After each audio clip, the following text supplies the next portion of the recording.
They called us weak. They laughed at our mercy. They thought forgiveness meant fear. The Galactic Council made one mistake. They confused humanity's kindness with humanity's limits. Today, they learn the difference. Today, they learn why you should never, ever betray the humans.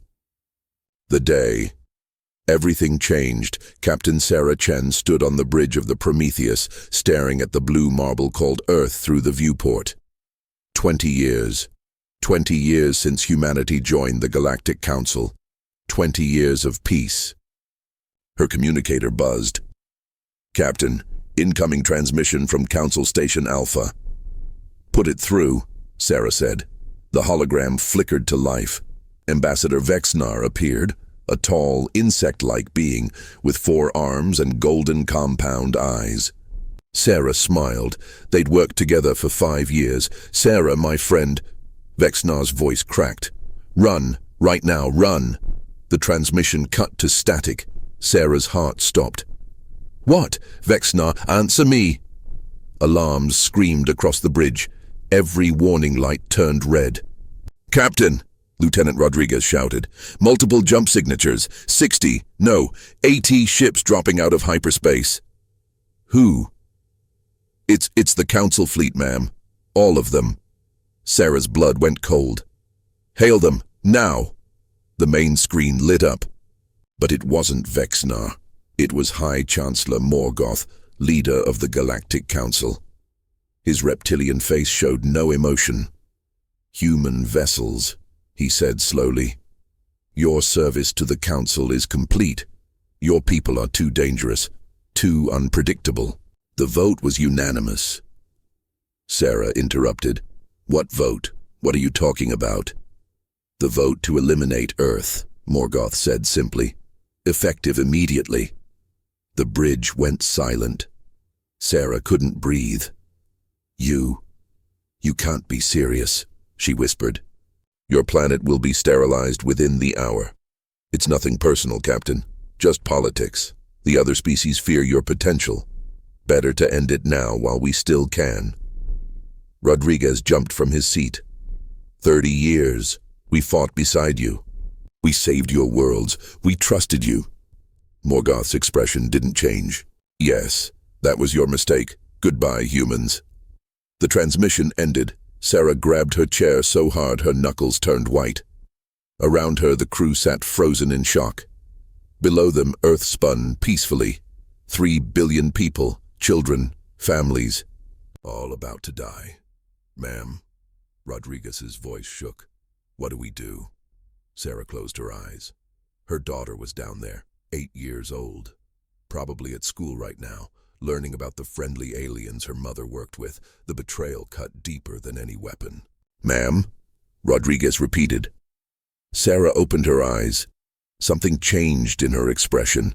Something cold, something final. "Send emergency broadcasts on all human frequencies," she said quietly. "Every ship, every station, every colony. Tell them what's happening." And then Sarah turned to face her crew. Every human eye was on her. She saw their pain, their shock, their rage building beneath the surface. And then, Sarah said, her voice like ice, "We remind them why every predator species in Earth's history eventually learned to fear humans.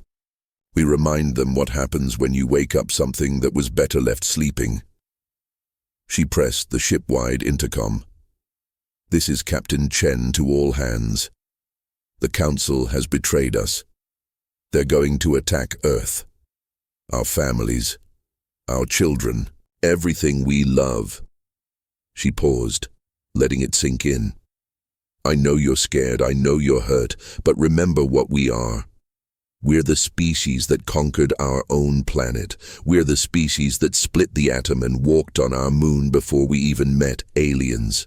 We're the species that turned wolves into dogs and bacteria into medicine. We're humans, and humans don't go quietly into the dark." Her voice grew stronger, harder.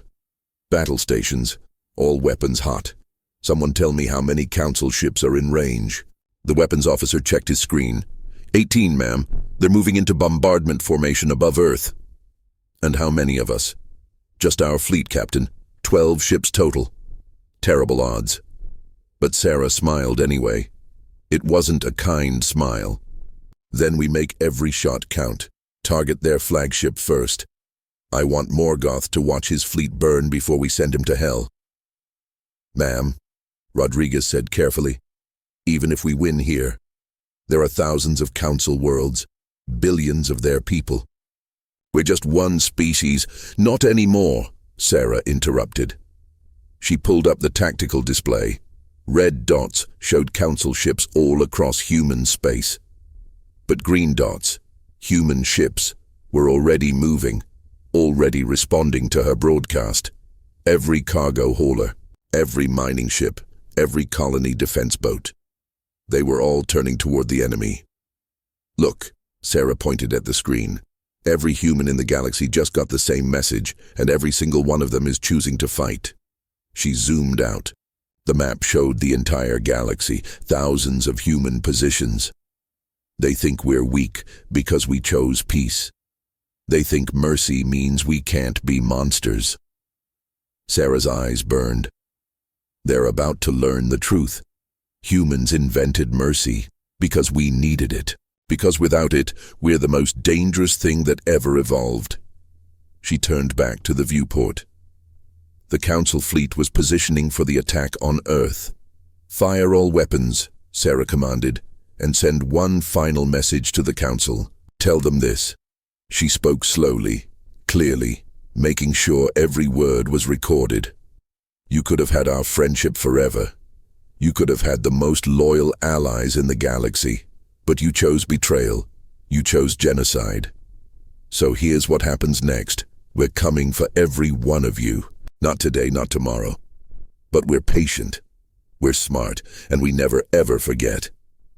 The Prometheus weapons blazed to life. From this moment, Sarah finished, no mercy remains. The battle for Earth had begun. But more than that, the awakening of humanity had begun. The galaxy was about to remember why even on Earth, humans were the apex predator, and predators don't forgive. They hunt. What will happen in the battle for Earth? Can 12 human ships defeat 80 council vessels? And what is Sarah's secret plan? Keep watching to find out. The price of betrayal. The first missile from the Prometheus hit the council flagship's shields at exactly 14:32 Earth Standard Time. It exploded in a brilliant flash of light. Direct hit, the weapons officer shouted. Their shields are holding at 90%. Sarah gripped her command chair. Again. Keep firing. Around them, the 11 other human ships opened up with everything they had. Missiles, plasma cannons, rail guns, technology they'd learned from the very aliens now trying to kill them. The irony wasn't lost on Sarah. Incoming fire, Rodriguez warned. The Prometheus shook as energy beams slammed into their shields. Sparks flew from a console on the left. The lights flickered. Shields at 70%. Someone called out. Ma'am, we're outgunned, Rodriguez said. Their weapons are more advanced. If this keeps up, I know, Lieutenant. Sarah watched the tactical display. The council ships were spreading out, trying to surround the human fleet. Classic strategy. Smart. Too bad humans didn't fight classic battles. Engineering, Sarah spoke into her comm. How long until the package is ready? A gruff voice answered. 3 minutes, Captain. Maybe 2 if you don't mind some explosions down here. Make it 2. Sarah zoomed in on the council flagship. Morgoth would be in there, probably confident in his victory. After all, the numbers were clear. 80 ships versus 12. Advanced technology versus primitive weapons. But numbers didn't account for one thing. Rage. Ma'am. The communications officer turned, eyes wide. I'm getting reports from across human space. Every colony, every station, they're all under attack. The council is hitting everyone at once. Sarah felt the anger growing in her chest. Not just anger, cold, calculated fury. Casualties? Mars Colony Delta, gone. Station Zebra, gone. The mining outpost at Kepler 442. No response. Each name was a knife in Sarah's heart. She'd visited those places, shaken hands, attended birthday parties. How many dead? She asked quietly. The officer checked his screen. His hands shook. Early estimates, 2 million humans in the first 10 minutes. The bridge went silent. 2 million. Families, children, elderly, all vaporized because the council feared human potential. Sarah stood up. She walked to the viewport and stared at the council fleet. They were repositioning, getting ready for their final assault on Earth. "Open a channel," she said, "just to our fleet. Encryption level maximum." "Channel open, ma'am." Sarah spoke clearly. "This is Chen to all human vessels. I know what you're thinking. The odds are impossible. We can't win this fight with conventional tactics." She paused. "So we won't fight conventionally. Activate Protocol Omega." "Authorization. Sarah Chen, Captain. Service number 7-7429. Execute immediately." Rodriguez's face went pale. "Ma'am, Protocol Omega? That's suicide." "No," Sarah corrected.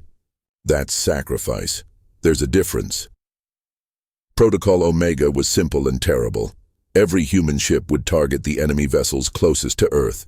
Then they would ram them at full speed, self-destructing their reactors on impact. 12 ships. 12 kamikazes, 12 chances to save Earth. "All ships confirm," the communications officer reported. They're all agreeing, ma'am. Every single captain." Of course they were. They were human. "Wait," Rodriguez said suddenly. "Look at the tactical display." "Something's wrong." Sarah turned. The red dots showing council ships were moving strangely, breaking formation. Some were turning away from Earth. "What are they doing?" She wondered aloud. The answer came on the main screen. Ambassador Vexnar appeared, but he looked different, battle-scarred, exhausted. "Sarah," he gasped. "Can you hear me?" "Vexnar, you're alive." "Barely," he laughed bitterly. "Listen carefully. Not everyone agreed with the council's decision. About 40% of us voted against genocide. When Morgoth gave the order anyway, we fought back." Sarah's eyes widened. "You started a civil war? In the council fleet?" "It was the right thing to do," Vexnar said simply. "Morgoth called you dangerous. He said humans were too violent, too aggressive. But in 20 years, humans never started a single war. You helped us, protected us, taught us. We were supposed to be the advanced civilization. But you showed us what real advancement looks like, compassion backed by strength." The tactical display updated. Suddenly the red dots split. Some turned blue. Friendly. 32 council ships have joined us, Vexnar continued. "We can't stop all of them, but we can even the odds. But Sarah, there's something you need to know about why they really fear you." "Tell me." 5 years ago, the council discovered something. A prophecy from an extinct species called the predecessors. They vanished 1 million years ago, but they left warnings. One of them was about a species from a yellow star. A species that would either unite the galaxy or burn it to ashes. Sarah felt chills. "They think that's us." "I know it's you," Vexnar said. "The prophecy described you perfectly. Bipedal, emotional, predatory ancestors, born from a world of constant death and evolution. The prophecy said this species would be the galaxy's last chance or its final doom. So Morgoth chose genocide instead of trust. Yes, and by doing so, he may have triggered the very darkness he feared. Sarah, you need to understand. If you win this battle through violence, if you conquer the council with rage, the prophecy comes true. You become the monsters they fear." Sarah looked at her crew. Young men and women who signed up to explore the stars, to make friends with aliens, to build a better future. Now they were soldiers, warriors, killers. Was Vexnar right? Would revenge make them monsters? "Captain," the weapons officer shouted. "The council flagship is charging its main cannon." Target locked on, oh God. On New York City. Sarah's daughter was in New York, 3rd grade class trip to see the Statue of Liberty. The cold calculation in her mind shattered. Pure instinct took over. "Full speed ahead," she commanded. "Put us between that beam and Earth." Ma'am, our shields can't. I know. Do it anyway. The Prometheus lurched forward, engines screaming. They crossed 10,000 kilometers in seconds. The Council flagship fired, a beam of pure energy, bright as a star, lanced through space. It hit the Prometheus head-on. Every alarm on the bridge screamed at once. The shields failed instantly. The beam cut into the ship's armor like butter. Hull breach on decks 4 through 9. Someone screamed, "Engineering is venting atmosphere. We're losing power!" But Earth below them stayed safe. The beam dissipated against their dying ship. Sarah gripped her chair as the bridge tilted sideways. Blood ran down her forehead from a cut she didn't remember getting. "Damage report," she gasped. Rodriguez checked his cracked screen. We're dead in space, ma'am. Life support failing. Weapons offline. We've got maybe 5 minutes before..." He stopped. His eyes went wide. "What?" Sarah demanded. Rodriguez pointed at the tactical display with a shaking hand. Every human ship in the fleet had just locked weapons on the Council flagship, and behind them, jumping out of hyperspace, came reinforcements. Not from the Council human reinforcements, the cargo fleets, the colony ships, the mining haulers, everything with an engine and a weapon. Hundreds of ships, thousands, all broadcasting the same message. No mercy remains. The battle has just begun, but everything is about to change. What is the package that Sarah ordered? Will the damaged Prometheus survive? Watch Act 3 to see humanity's true power. Awakening the Beast Commander, Takeshi Yamamoto watched the battle from the bridge of the cargo hauler Spirit of Kyoto. His ship wasn't designed for combat. It was designed to carry soybeans, but today it would carry death. "Sir," his first officer said nervously, "are we really doing this? We're a cargo ship. We don't even have real weapons." Takeshi smiled grimly. "We have engines. We have mass. In space, that's all you need." Around them, hundreds of other civilian ships broadcast the same defiance. Teachers, farmers, mechanics, all of them ready to die to protect Earth, because that's what humans did. When backed into a corner, they didn't surrender, they bit back. On his screen, Takeshi watched the Prometheus drift, powerless and broken. Captain Chen had saved Earth, but her ship was dying. "All civilian vessels," Takeshi broadcast, "target the Council flagship. Maximum speed. If they want to kill us, let's make them pay for every single life." But before anyone could move, something changed. The space around Earth began to shimmer. "What the hell?" his first officer whispered. From behind the moon, a ship emerged. But not just any ship. This was massive. 10 kilometers long, bristling with weapons that looked like nothing the Council had ever seen. It was human. But impossible. Humanity didn't have technology like this. Or did they? The massive ship opened communications. An old man's face appeared on every human screen. Admiral Marcus Stone, commander of Earth Defense Force, a man who supposedly retired 15 years ago. "Hello, Council," Admiral Stone said calmly. "Surprised? You should be." On the Council flagship, Morgoth stared at the massive ship in disbelief. "What is that?" "Our intelligence said humans had no warships." His tactical officer stammered, "Sir, I'm reading weapons we've never seen before. Power signatures that shouldn't be possible. This ship it's beyond anything in our database."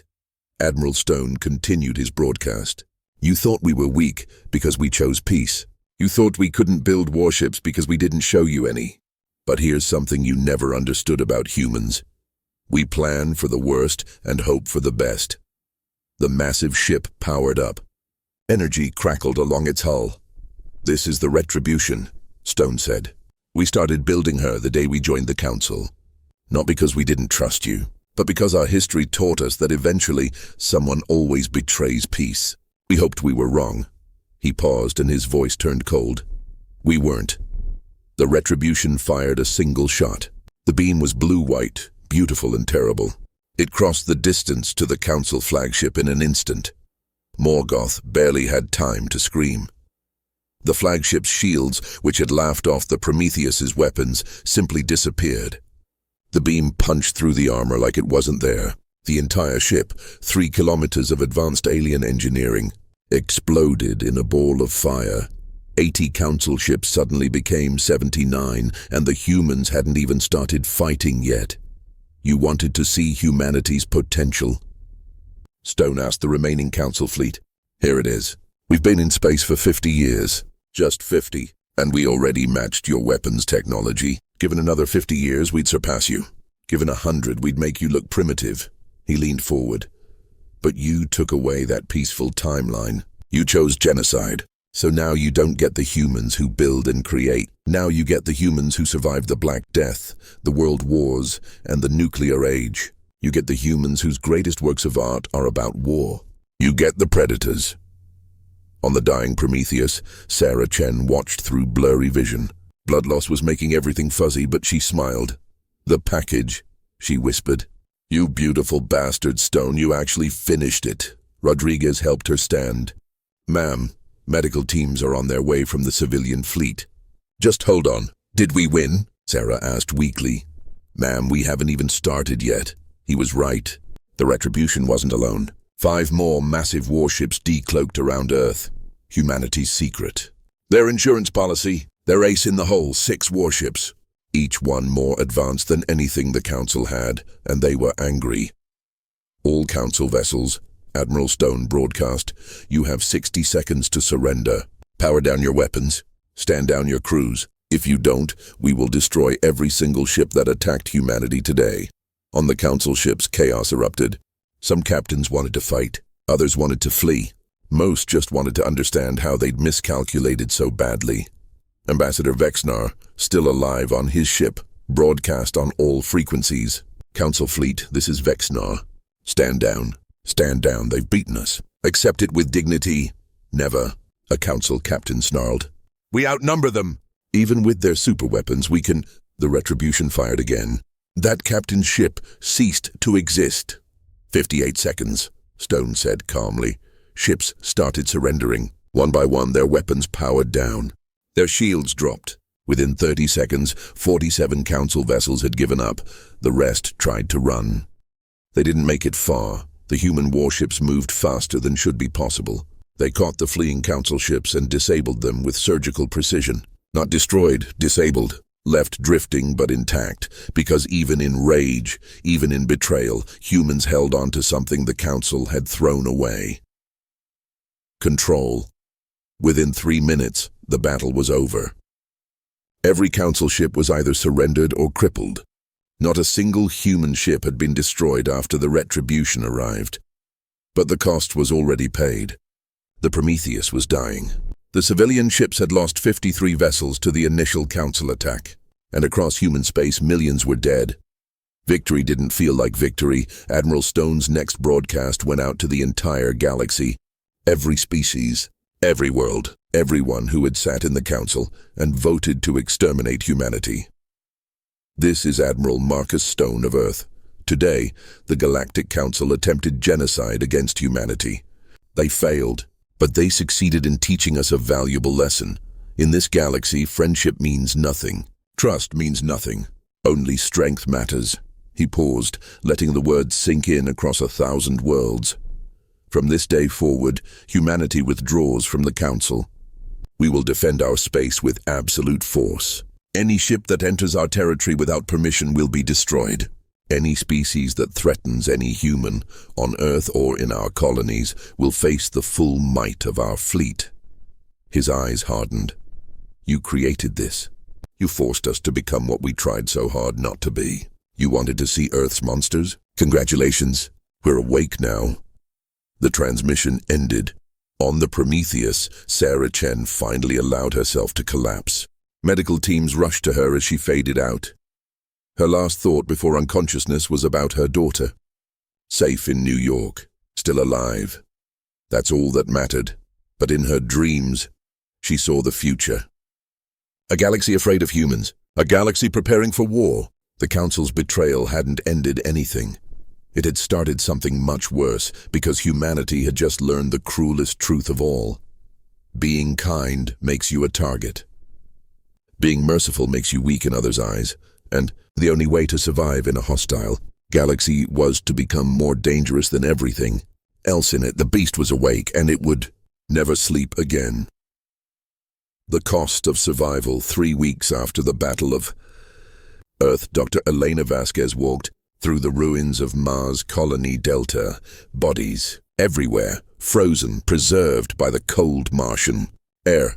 She'd come here to count the dead, to identify them, to tell their families what happened. But there were too many. 200,000 people had lived here. Now, 43 survivors. That's it. Elena knelt beside a small form, a child maybe 7 years old, still holding a stuffed rabbit. She closed her eyes and fought back tears. This was the 47th child she'd found. Not the last, though. Not even close. Dr. Vasquez, her assistant, called. "You should see this." Elena stood and walked to where he was pointing. A wall. Someone had spray-painted words on it before they died. "Remember us. Make them pay." Simple words. Powerful words. Elena took a picture. She would make sure Earth saw this. Make sure everyone saw what the Council had done. Back on Earth, the Humanity First movement was growing. Millions of people demanding revenge. Not justice, revenge. They wanted every Council world burned.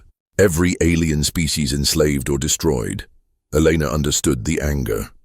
She felt it too. But she also remembered what her grandfather had taught her. Revenge is a fire that burns everyone, including those who light it. Her communicator buzzed. "Dr. Vasquez, Admiral Stone requests your presence on the Retribution immediately." Elena sighed. "On my way." On the Retribution, Admiral Stone looked older than his 70 years. The weight of command, the weight of victory, the weight of all those dead. "Doctor," he greeted her. "Thank you for coming. What can I do for you, Admiral?" Stone pulled up a holographic display. It showed the galaxy. Red zones marked Council territory. Blue zones marked human space. "We've been analyzing the attack," Stone said. "It was coordinated across 400 light-years. Simultaneous strikes on every human position. That level of organization means they've been planning this for years." Elena nodded. "So what's the problem?" "We won. That's the problem," Stone said quietly. "We won too easily." He zoomed in on the battle data. "The Council sent 80 ships to Earth. Sounds like a lot, right? Except they have 12,000 ships total. They sent less than 1% of their fleet." Elena felt cold. "They were testing us." "Exactly. They wanted to see what we had, what we could do, and we showed them everything. The Retribution and her sister ships. Our weapons, our tactics. We revealed our full hand. Then they'll come back. With everything." Stone smiled grimly. "Yep. Our intelligence suggests they're massing a fleet right now. 2,000 ships. Maybe 3,000. They'll hit us in 3 months. Maybe 4. And Doctor, we can't win. We have 6 warships. They'll have thousands." Elena sat down heavily. "So what do we do?" "That's why you're here," Stone said. "You're a xenobiologist. You've studied the Council species. You know how they think. I need you to answer a question. Can we coexist with them after this? Or is it us or them?" Elena thought carefully. The Council consisted of 43 different species. Some were honorable, like Vexnar's people. Others were ruthless, like Morgoth's species. Most were somewhere in between. "It depends," she said finally, "on what we do next." Stone leaned forward. "Explain." "Right now, the Council sees us as dangerous animals. Unpredictable predators. They fear us, but they also think they can control us with superior numbers. If we attack their worlds, kill their civilians, act like monsters, we prove them right. The entire galaxy will unite against us. We'll be extinct within a decade. And if we don't attack, then we show them what they fail to understand. Humans are dangerous, yes, but we're dangerous by choice, not by nature. We can be the scariest thing in the galaxy, but we choose restraint. We choose mercy, not because we're weak, but because we're strong enough to control ourselves." Stone was quiet for a long moment. "You sound like Captain Chen. How is Sarah?" Elena asked, recovering. "She'll live, but she's different now, harder. She wants blood, Doctor. Most of humanity wants blood." Elena stood and walked to the viewport. Earth floated below, beautiful and blue, unchanged by the battle, oblivious to how close it came to death. "My grandfather survived World War III, Elena said softly. "The nuclear exchanges. He told me something I never forgot. The hardest thing about being human is knowing when to fight and when to forgive. Get it wrong, and you lose either way. So what's the answer here?" Elena turned back to Stone. "We fight, but not the way they expect. Not with more violence. We fight with patience, with intelligence. We make them realize that humans are more valuable as allies than as enemies. How? Elena smiled. We save them. 1 month later, the council was having problems. Big problems. A plague had broken out on 3 major worlds. The Draven species was dying by the millions. Their medical technology couldn't stop it. The disease was too aggressive, too adaptive. Within weeks, the Draven would be extinct. The council sent urgent requests to every member species. Help us save our people. Anyone who could stop the plague would have the Draven's eternal gratitude. No one could help. No one understood the disease well enough. Except humanity. Dr. Elena Vasquez studied the plague data and laughed bitterly. It's a retrovirus. Simple compared to what we dealt with on Earth. HIV was worse. Ebola was worse. This is Tuesday for human medicine. Admiral Stone raised an eyebrow. Can we cure it? In our sleep. We can have a vaccine ready in 2 weeks, maybe less. Then we have a decision to make, Stone said. Do we help them after what they did to us? The question divided humanity. Half wanted to let the Draven die. They tried to genocide us. Why should we save them? The other half argued for mercy. Because we're better than them. Because saving them proves we're not monsters. Captain Sarah Chen, recovered but scarred, gave her opinion on a broadcast to all of Earth. I hate them. I hate what they did. I hate that my daughter almost died because of their fear. But I also remember who we are. We're the species that invented antibiotics to save strangers. We're the species that gives blood to people we've never met. We're humans, and humans don't let people die when we can save them, not even our enemies. She paused. That's not weakness. That's the most terrifying strength of all, the power to destroy, held in check by the choice to heal. Let's show the council what they missed. Let's show them that mercy isn't weakness. It's dominance. It's saying I could kill you, but I'm choosing not to. That's true power. The vote was close, but humanity chose mercy. Dr. Vasquez and her team transported to the Draven homeworld. They brought the vaccine. They taught the Draven doctors how to manufacture it. They saved 16 billion Draven lives. The council watched in confusion. The humans they'd tried to exterminate were now saving their allies. It didn't make sense, but Ambassador Vexnar understood. He broadcast a message to the entire council. This is why I voted against genocide. This is what we almost destroyed. Humans aren't monsters. They're what we should have been, powerful enough to destroy, wise enough to create instead. The tide was turning, slowly, carefully, but turning. And humanity. They kept building ships, training soldiers, preparing for war, because mercy without strength is just waiting to die, but strength without mercy is just another monster. Humans knew both truths, and that's what made them truly dangerous. The final act awaits. Will the council attack again? Can humans really change the galaxy through mercy? Or was the prophecy always right? The shocking conclusion comes next. The final choice. 6 months after the Battle of Earth, the galaxy held its breath. In Council Space Station Omega, representatives from every species gathered. The largest meeting in galactic history, 12,000 aliens. One question, what do we do about humanity? On Earth, Admiral Stone watched the live feed. Captain Sarah Chen stood beside him. Dr. Elena Vasquez sat nearby. They represented humanity's 3 paths: military strength, tactical leadership, and compassionate wisdom. Think they'll vote for peace? Sarah asked. Stone shrugged. 50-50? Half the council wants to finish what they started. The other half remembers that we saved the Draven. One act of kindness doesn't erase genocide, Elena muttered. No, Stone agreed, but it plants doubt. That's all we need. On the council station, the debate raged. The Draven spoke first. Humanity saved us when we were dying. They asked for nothing in return. We owe them our lives. The Krell, a warrior species, disagreed. They showed mercy once. So what? They also showed they can build weapons that crush our fleets. The prophecy is real. Humans will either unite us or destroy us. We can't risk destruction, back and forth, for hours. Some species praised humanity. Others demanded immediate attack while they still had numerical superiority. Finally, Ambassador Vexnar stood. The chamber fell silent. He was respected. Wise, his vote would matter. "I've worked with humans for 25 years, Vexnar began. "I've seen their art, their music, their literature. And you know what I discovered? Humans are obsessed with their own darkness. Every story warns about becoming monsters. Every religion teaches restraint. Their greatest heroes aren't their strongest warriors. They're people who showed mercy when they didn't have to." He looked around the chamber. "We fear their potential for destruction, but they fear it more. They've spent 10,000 years building chains to hold back their own worst. Impulses, laws, ethics, philosophy.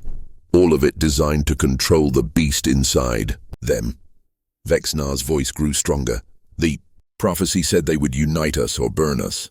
I think the prophecy is offering a choice, not to them, but to US. If we treat them as monsters, they'll become monsters. If we treat them as partners, they'll be the greatest allies we've ever had." A council member from the Zrel species stood. "Pretty words, but what happens in 1,000 years when they outnumber us? When their technology surpasses ours completely? What stops them from conquering everything?" Vexnar smiled sadly. "The same thing that stopped them from conquering their own planet, themselves. Humans are their own worst enemy and their own greatest defender. They'll never unite completely. They'll argue, fight, debate. But that's what makes them safe. They're too busy arguing with each other to conquer anyone else." Laughter rippled through the chamber. Because it was true. Humans couldn't agree on anything. It was infuriating and beautiful. The vote was called. On Earth, humanity waited. 3 billion people holding their breath. The results came in. 187 votes for peace.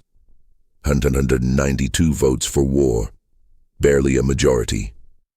But enough. Humanity would live. Admiral Stone exhaled slowly. "Well, that was close." Sarah Chen didn't smile.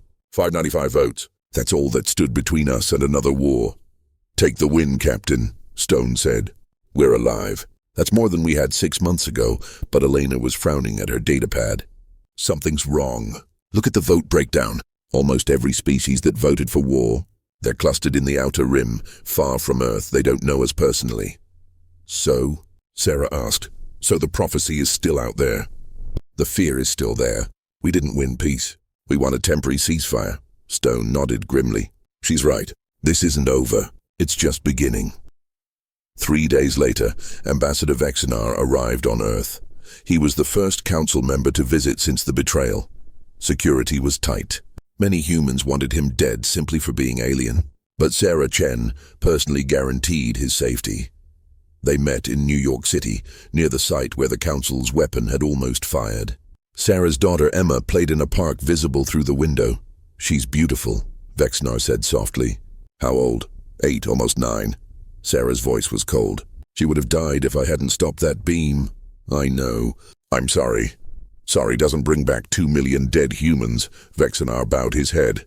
"No, it doesn't, but perhaps this does." He handed Sarah a data chip. "Encrypted files. Everything the council knows about the prophecy. Where it came from. What it really says. The parts they kept secret." Sarah inserted the chip into her tablet. Her eyes widened as she read. This can't be real." "It is. The prophecy wasn't just about humans. It was about any species that achieved sentience through competition and predation. Humans were just the first ones in this cycle. But the complete prophecy had a second part. The part the council never shared. The predators from the yellow star will stand at a crossroads. If the galaxy greets them with fear and violence, they will become the fire that burns everything. But if the galaxy greets them with trust and patience, they will become the shield that protects everyone." Sarah looked up at Vexnar. "The council created their own nightmare. By trying to exterminate us, they pushed us toward becoming exactly what they feared." "Yes. But you pulled back. You saved the Draven. You showed mercy. You chose the other path." "Barely," Sarah said. "Do you know how hard it was to convince people to help the species trying to kill us? Half of humanity still wants revenge." "I know. That's why I'm here." Vexnar pulled out another device. "This contains the coordinates of every council military base, every weapons facility, every strategic asset. Everything you'd need to win a war against us." Sarah stared at him like he was insane. "You're giving us your military secrets?" Yes. Why? Vexnar met her eyes. Because trust is a weapon too. Because I'm betting that humans with the power to destroy us will choose not to. Because the prophecy says you're either our doom or our salvation, and I'm voting for salvation. Sarah was silent for a long moment. Then she took the device. What do you want in return? Help us change the council. Help us rebuild it into something better. Not conquerors. Not politicians playing games. But actual partners. We need human ideas. Human passion. Human stubbornness. He smiled. We need you to save us from ourselves. Because we've been the dominant force in this galaxy for 10,000 years, and we've become comfortable. Lazy. We forgot that civilization requires constant work. You remember. Earth forces you to remember. Your planet is still trying to kill you with hurricanes and earthquakes and diseases. Sarah laughed despite herself. You're not wrong. Earth is a nightmare planet by galactic standards. Exactly. Which is why humans are perfect for what comes next. And what's that? Vexnar's expression grew serious. The real threat. The thing the predecessors were actually warning us about. He pulled up a star map. Far beyond council space, beyond the explored regions, a section was marked in black. 50 years ago, we detected something out there. Signals, movements, something big. We don't know what it is, but the predecessors' warnings mention it. When the predators wake, the devourers will notice. Sarah felt cold. Devourers? We don't have a better word. The predecessors called them the hunger that walks. A species, or maybe something worse than a species, that consumes everything. Planets, stars, civilizations. They move slowly, taking centuries between systems, but they never stop. And they're coming. We think they're already here. On the edges, testing us. The predecessors fled this galaxy to escape them. Now we understand why they left the prophecy.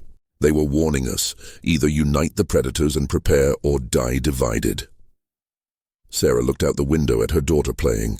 Emma was laughing, chasing pigeons, completely unaware of the conversation determining humanity's future. So the council's betrayal, Sarah said slowly. It wasn't just political fear. They were afraid we'd distract from preparing for the real enemy. Some of them, yes. Others just wanted you gone out of pride. Morgoth was a fool who thought he could handle both threats. He was wrong. Sarah made her decision. Okay, we'll help. But on our terms. Name them. First, full council membership. Equal votes. Equal say. No more junior partner status. Agreed. Second, reparations for the dead. Not money, we don't care about money. But monuments, museums. Recognition that genocide was attempted and failed. The galaxy needs to remember what happened. Agreed. Third, you start training programs. Send your best people to Earth. We'll send ours to your worlds. Real integration. Real understanding. No more secrets. Agreed. Sarah held up the device with the military secrets. And fourth, I'm destroying this. We don't want your weaknesses. We want your partnership. Trust goes both ways. She crushed the device under her boot. Vexnar stared at the broken pieces. Then he laughed. Actually laughed. You really are the most terrifying species in the galaxy. Why? Because we destroyed valuable intelligence? No. Because you had the power to conquer us and you chose to trust us instead. That's not mercy. That's not even strategy. That's something we lost a long time ago. He paused. That's hope.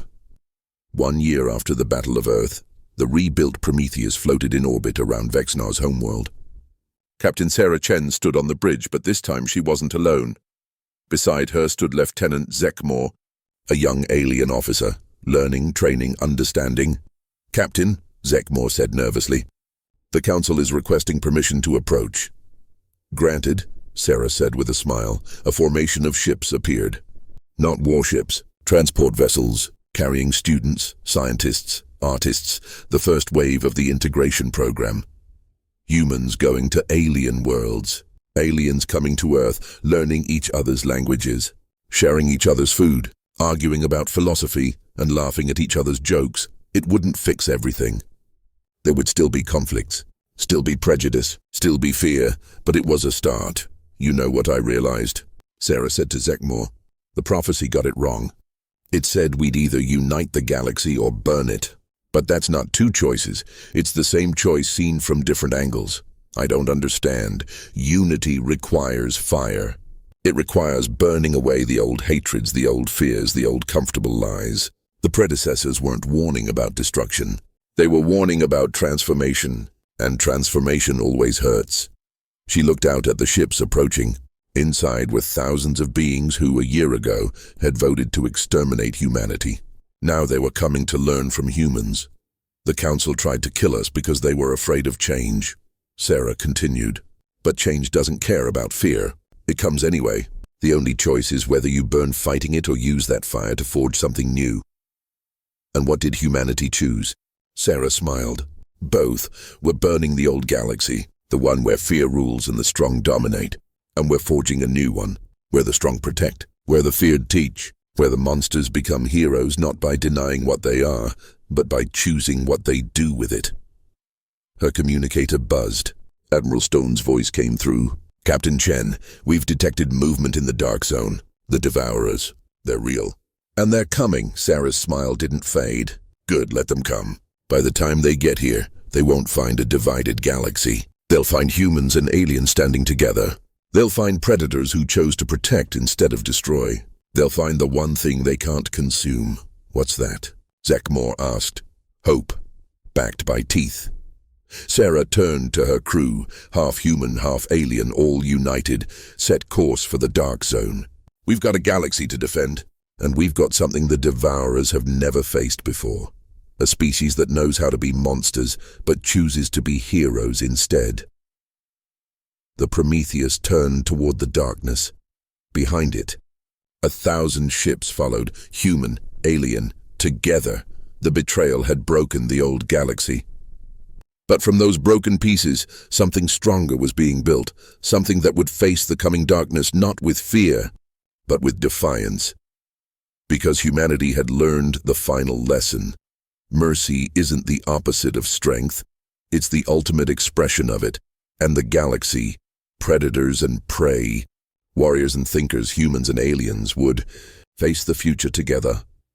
No mercy for those who threaten peace, but infinite compassion for those who chose it. The prophecy was complete. The predators had awakened, and they chose to protect. The end. They betrayed us. They tried to destroy us, but we didn't become the monsters they feared. We became something far more dangerous. We became the guardians of the very people who tried to kill us. 'Cause that's what humans do. We survive, we forgive, and we never ever forget. This is humanity, and this galaxy will never be the same. Call to action for YouTube. If this story gave you chills, hit that like button. Want more epic HFY stories? Subscribe and turn on notifications. Comment below, Team Revenge or Team Mercy. Let's discuss. Thanks for watching, and remember, humanity's greatest strength isn't our weapons. It's our choice to use them only when we must. See you in the next story.